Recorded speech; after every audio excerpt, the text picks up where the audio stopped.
Hello and welcome to this video lecture on heredity.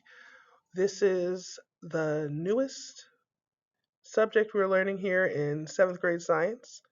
The standard is on your heredity notes, which should be out on your desk. Please read the standard in your head as I read out loud. SC.7.L.16.1. Understand and explain that every organism requires a set of instructions that specifies its traits, that this hereditary information, DNA, contains genes located in the chromosomes of each cell, and that heredity is the passage of these instructions from one generation to another. Now we're moving on to the notes. Heredity is the transfer of traits from one generation to the next. Every cell in your body contains the genetic information that makes you who you are. Half of your genetic information came from your mom and half came from your dad. In your cells, there is a nucleus, which is basically the control center of your cell. This is sort of the brain, and it tells your cell what to do. Your liver cells are going to be controlled by a nucleus that tells your liver what to do.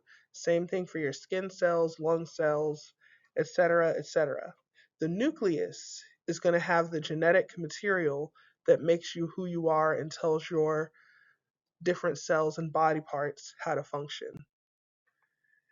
Inside the nucleus, there's chromosomes. Chromosomes are little bundles of DNA, and each chromosome is made of protein and a molecule of DNA. The chromosomes come in a matching set of two, because remember, you get half your genetic information from your mother, half from your father. DNA is the abbreviation for deoxyribonucleic acid. This molecule is going to have all the genetic information for a living thing. It's going to explain how to make you who you are. DNA has specific instructions and they're different for different living things. That's why humans operate one way while plants operate a different way, and tigers operate different from a human or a plant. The DNA determines how the cells in the body are going to function.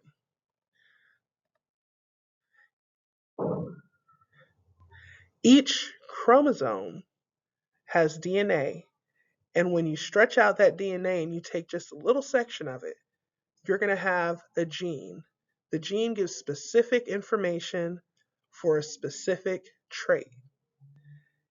Each parent has two copies of a gene. They're called alleles, and the offspring are going to inherit one allele from the mother, one allele from the father.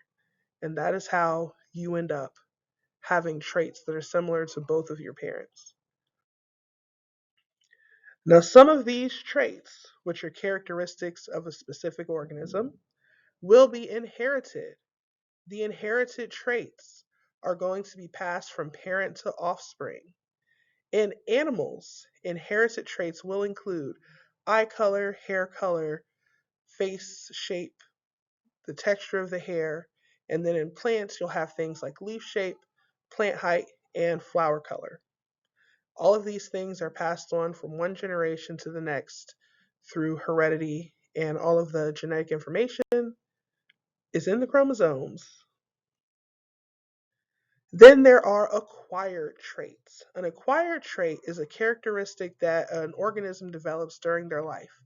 This is something that cannot be inherited or passed down to future generations. Your accent, the language you speak, your favorite hobbies, an injury that may occur, all of those things are acquired traits. If you were to have a child, your child would not necessarily have the same accent as you. They wouldn't necessarily know the same language as you.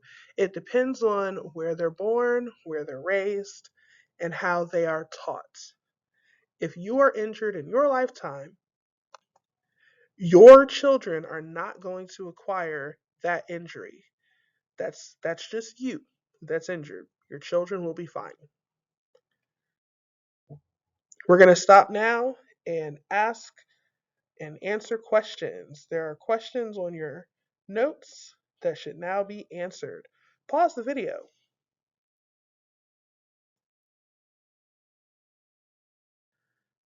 Welcome back. So let's move on.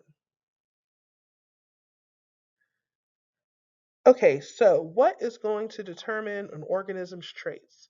Well, that would be the genes that are passed down from the parents. Humans are going to get genes from mother and father. Now, most humans have 46 chromosomes total, which means there's 23 pairs. So 23 of the chromosomes came from mom, and 23 of the chromosomes came from dad. Sometimes people will have too many chromosomes or too few chromosomes, and then that could cause a disorder.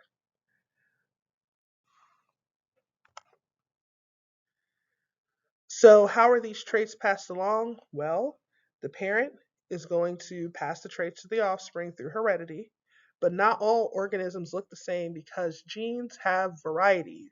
There are variations. The variations of a gene are called alleles. So, for any trait you can think of, the gene that is the genetic information for that trait, there are going to be different alleles for that trait. One example would be hair color for humans. There are humans with black hair, brown hair, red hair, blonde hair, white hair. There are all different colors of hair for humans. You could also look at skin tone or height or eye color. All of these different traits have a specific gene, and the variations of the gene are called alleles.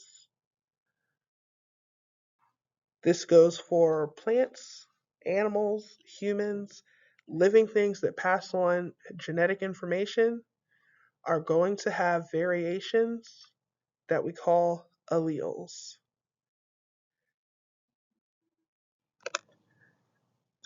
So there's this Austrian monk, this fellow who lived, I think, back in the 1716 or 1700s, and his name was Gregor Mendel. And the monk Mendel, I usually say Mendel. Mendel is known as the father of modern genetics because he discovered the basic principles of heredity through experiments with pea plants. He noticed, as you see in the slide here, he noticed that with this first generation of pea plants, when he bred them together, the offspring didn't that none of the offspring looked like the yellow pea plant parent. But when he bred together pea plants of the second generation, all of a sudden the yellow pea showed back up. So he started learning about the basics of heredity and dominance and recessiveness through his experiments breeding together pea plants.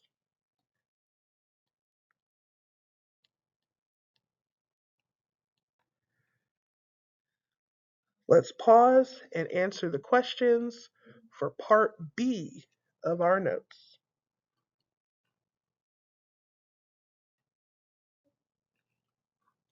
Welcome back.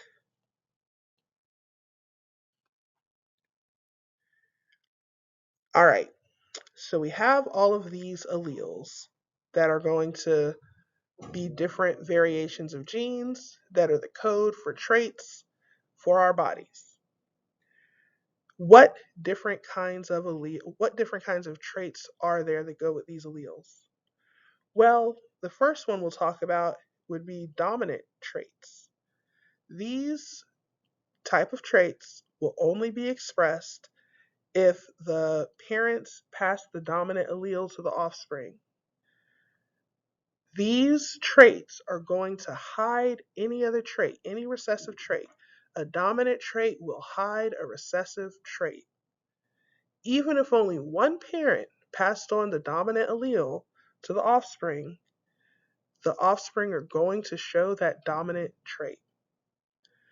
The analogy I usually use is, imagine Miss Roebuck is on the court playing basketball first period gym class.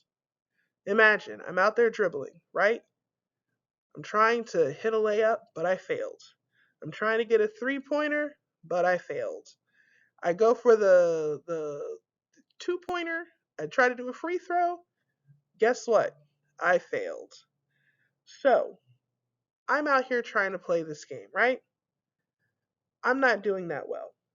People may pay attention to me if I'm the only one on the court. But let's say a dominant player like LeBron James wanders into the school gym and starts playing basketball. Just like dominant traits are going to hide the traits of are going to hide other traits in offspring, that dominant player on the court is going to be the one that's noticed.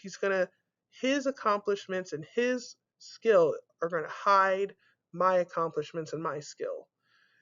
If people are watching me and LeBron James on the court, you can guarantee they're going to be paying more attention to him.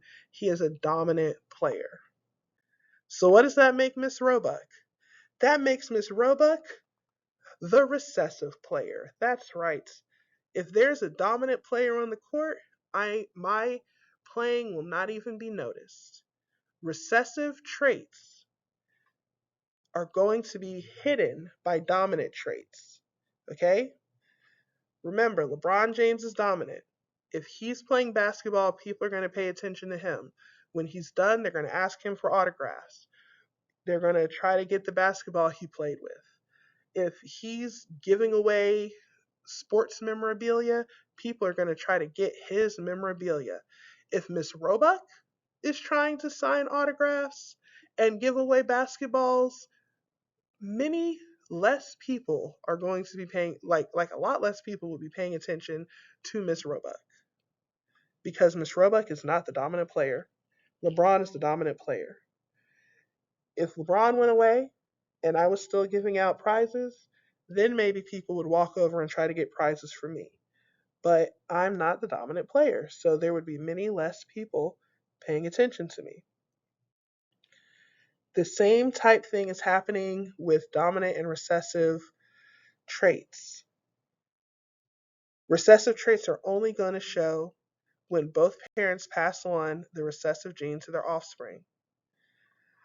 Dominant traits are going to show even if only one parent passes the dominant trait to the offspring.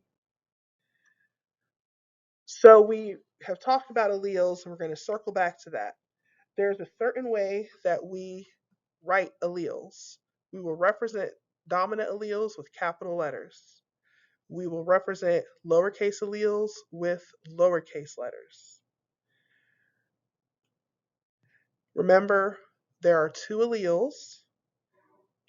One allele came from the mother, one allele came from the father. And when we look at the alleles, an offspring that has two identical alleles would be called homozygous. Now, we can be specific. If an offspring has two dominant alleles, they would be called homozygous dominant.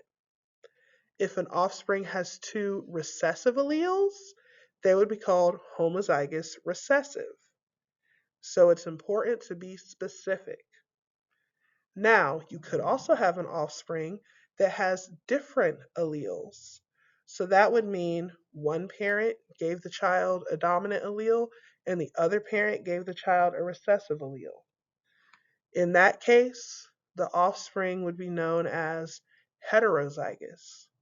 So let's look at these words real quick. The prefix homo, H-O-M-O, means same. So when you see homozygous, you need to think the same allele. When you see hetero, that prefix means difference. So when you see the word heterozygous, you need to think different alleles. So a person can be heterozygous, homozygous dominant, or homozygous recessive.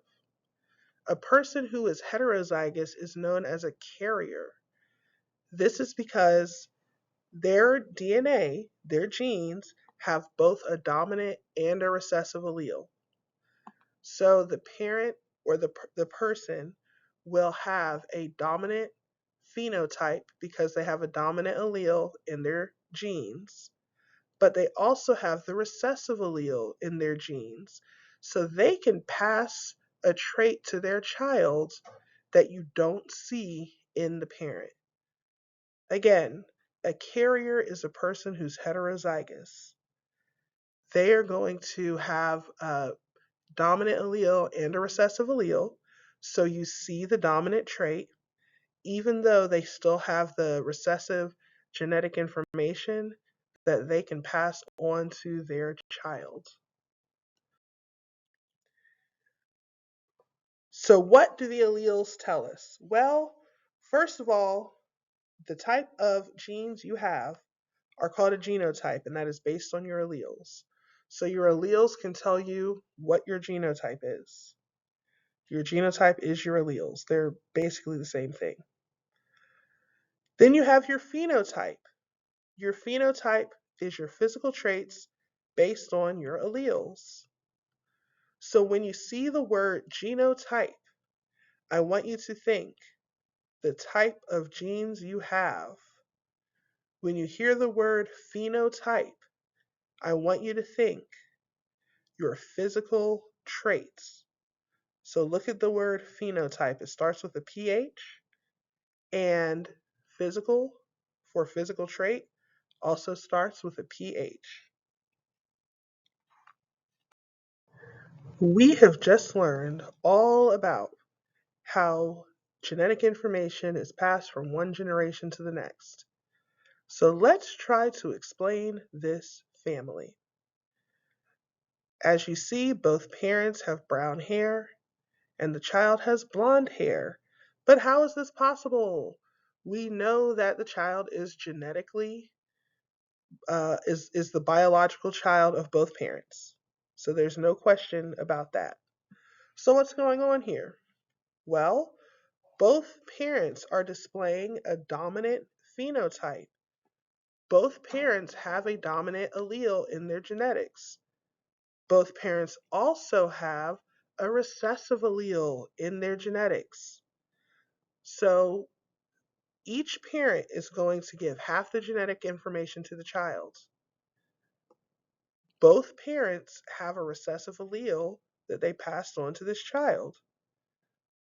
So the parents are both heterozygous, big H, little h, which means they both pass the little h to their kid, which makes their child homozygous recessive, little h, little h. Again, both parents are heterozygous. Their genes, their genetic code, their genotype is big H for brown hair and little h for blonde hair, which means both parents can pass on the little h for blonde hair to their child. And since that child does not have a dominant allele in their genetic material, they will display the recessive phenotype.